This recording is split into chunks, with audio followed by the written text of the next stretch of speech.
आपको मध्य प्रदेश के जबलपुर से आ रही सबसे बड़ी खबर बता देते हैं, जहां जबलपुर में आरएसएस प्रमुख भागवत का बड़ा बयान सामने आया है।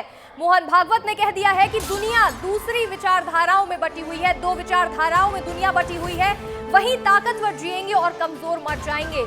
दुनिया तीसरे विश्व युद्ध की कगार पर आ गई है। मोहन भागवत का बड़ा बयान इस वक्त सामने आया है, जहां दुनिया शांति के लिए भारत की ओर देख रही है, ये भी उन्होंने कहा है। जबलपुर में आरएसएस प्रमुख मोहन भागवत का बड़ा बयान सामने आया, जहां दुनिया दो विचारधाराओं में बटी है, ऐसा उनका कहना है। और इसमें उन्होंने ये भी कहा कि ताकतवर जिएंगे और कमजोर मर जाएंगे। दुनिया तीसरे विश्व युद्ध के कगार पर है, ये भी उनका कहना है। देखिए, दुनिया शांति के लिए भारत की ओर देख रही है, ये भी उन्होंने कह दिया है। और देखिए, वैसे भी अगर ऐसी कोई वक्त होता है, ऐसी कोई समस्या होती है, तो लोग भारत की ओर शांति के लिए देखते हैं। ये बड़ी जानकारी इस वक्त आपको बता रहे हैं। दुनिया तीसरे विश्व युद्ध के कगार पर है, ये बड़ा बयान सामने आया। मोहन भागवत का कहना है कि दुनिया तीसरे विश्व युद्ध के कगार पर आ गई है, वहीं दुनिया शांति के लिए भारत का रुख कर रही है, भारत की ओर देख रही है।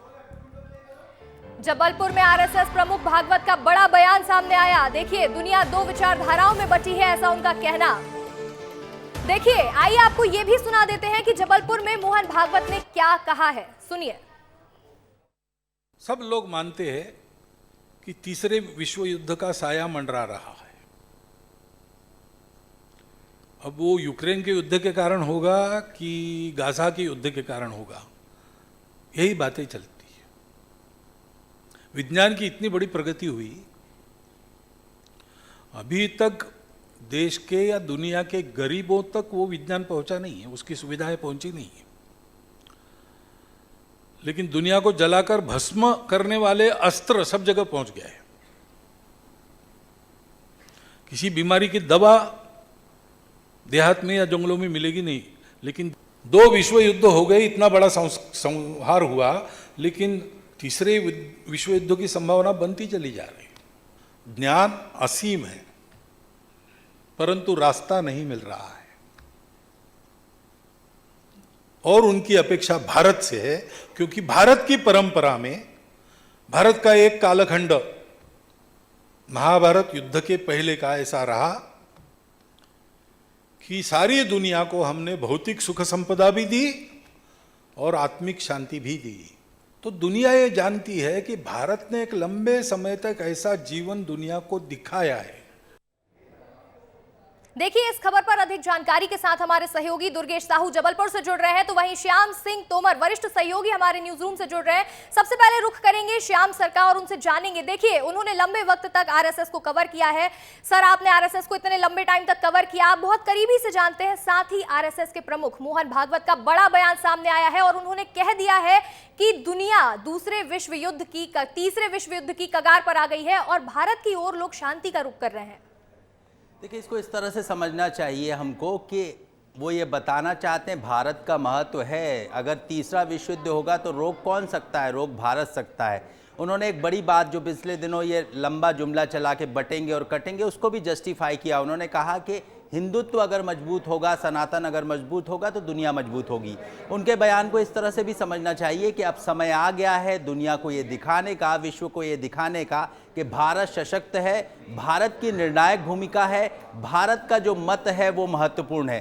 कहीं भी अगर युद्ध हो रहे हैं तो भारत की राय ली जाती है। पीएम मोदी को जो है कहीं ना कहीं बुलाकर उनसे शांति वार्ता की अपेक्षा की जाती है। तो भारत का महत्व बढ़ेगा, भारत का कद बढ़ेगा। और अगर अब कहीं दुनिया में संघर्ष होगा तो भारत की नीति के हिसाब से उसको टेकल किया जाएगा। जी, देखिए, आपने तमाम जानकारी हमें दी और मैं आपसे दोबारा एक सवाल लूंगी, लेकिन उससे पहले जबलपुर चलते हैं, जहां पर हमारे सहयोगी दुर्गेश साहू मौजूद है। देखिए दुर्गेश, मध्य प्रदेश को संघ की प्रयोगशाला भी कहा जाता है, ऐसे में मध्य प्रदेश में आकर ये बड़ा बयान देना कितना मायने रखता है? देखिए, मायने तो बहुत रखता है, क्योंकि ये जो मोहन भागवत का बयान है ये पूरे विश्व को लेकर दिया है। क्योंकि आज जो 3 दिवसीय प्रवास पर जब मोहन भागवत जबलपुर आए थे, तो अपने तीसरे दिन के प्रवास के दौरान उन्होंने प्रबुद्ध जन सम्मेलन को संबोधित किया और इस संबोधन के दौरान उन्होंने सीधे तौर पर हिंदुत्व की परिभाषा को समझाया और उन्होंने कहा कि मानव धर्म ही जो है वो सनातन धर्म है और सनातन धर्म ही हिंदुत्व धर्म है। और जिस तरह से पूरे विश्व में इस समय अशांति फैली हुई है, कई बड़े बड़े देश जो है आपस में लड़ रहे हैं और ये लड़ाई जो है लंबे समय से जारी है और ऐसे में भारत कितनी प्रमुख भूमिका इस संघर्ष में निभा रहा है, कितना उसे महत्व दिया जा रहा है, उसकी बातों को कितना सुना जा रहा है, ये महत्वपूर्ण है। क्योंकि हमने देखा है कि पिछले कुछ दिनों में जिस तरीके से प्रधानमंत्री नरेंद्र मोदी ने कई बड़े देशों के बीच में शांति वार्ता की बात रखी और उसके बाद ये संदेश एक तरीके से पूरी दुनिया में जा रहा है कि भारत जो है शांति का दूत है। और ये कहा भी जाता है कि भारत ने आज तक किसी देश पर आक्रमण नहीं किया, वो हमेशा शांति प्रिय देश रहा और शांति ही चाहता है। यही वजह है कि मोहन भागवत ने अपने पूरे जो संबोधन में उसमें सीधे तौर पर भारत का एक विश्व गुरु जो हम लगातार कह रहे हैं उसका प्रतिनिधित्व करते हुए उसे बढ़ावा देने की बात करी। ये अपने संबोधन में उन्होंने ये बात भी कही कि इसको लेकर कई ऐसी ताकतें हैं जो इसका विरोध कर रही हैं या भारत को खींचने का काम कर रही हैं पीछे, और ऐसे लोगों से लड़ने का काम भी सनातन धर्म का है, हिंदू धर्म का है। तो निश्चित तौर पर उनका ये बयान जो है पूरी दुनिया के लिए है, जो एक प्रकार से कल उन्होंने जबलपुर में दिया है।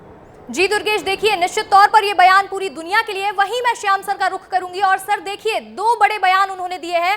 मोहन भागवत का कहना है कि दुनिया तीसरे विश्व युद्ध की कगार पर है, वहीं एक बयान में उन्होंने ये भी कहा कि और शांति के लिए दुनिया भारत की ओर देख रही है। तो क्या भारत ने पिछले कई वर्षों में इतनी पकड़ बना ली है कि शांति के लिए पूरी दुनिया भारत की ओर देख रही है? अंशिका, आपने बहुत अच्छा सवाल किया है कि दुनिया में भारत का कद अब बहुत निर्णायक हो गया है।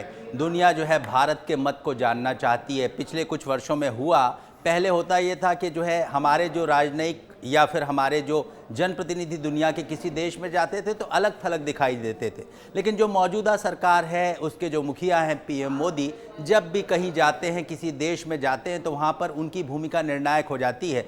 कहीं किसी देशों के बीच में अगर संघर्ष चल रहा है तो उनकी भूमिका निर्णायक हो जाती है। भारत इस बारे में क्या राय रखेगा दुनिया ये जानना चाहती है।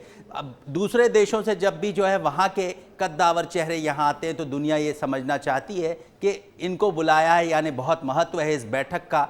तो कहीं ना कहीं भारत का कद बढ़ा है, भारत की राय को महत्व दिया जाता है, यही संघ प्रमुख ने कहा है। साथ में संघ प्रमुख ने यह आगाह किया है कि दुनिया में दो ही तरह की शक्तियां बची हैं, जो शक्तिशाली हैं, जो कमज़ोर हैं। तो हमें कमज़ोर नहीं रहना है, हमें आगे बढ़ना, आगे बढ़ के नेतृत्व करना है। अंशिका जी, श्याम जी, आपने ये बताया, यानी कि आप ये कह रहे हैं कि भारत की बहुत महत्वपूर्ण भूमिका है और इतने कई वर्षों में भारत ने इतनी दमक बना ली है कि पूरी दुनिया शांति के लिए भारत का रुख कर सकती है। श्याम जी और दुर्गेश हमारे साथ जुड़ने के लिए और दर्शकों को इस बड़ी खबर पर तमाम जानकारियां देने के लिए आपका बहुत बहुत शुक्रिया।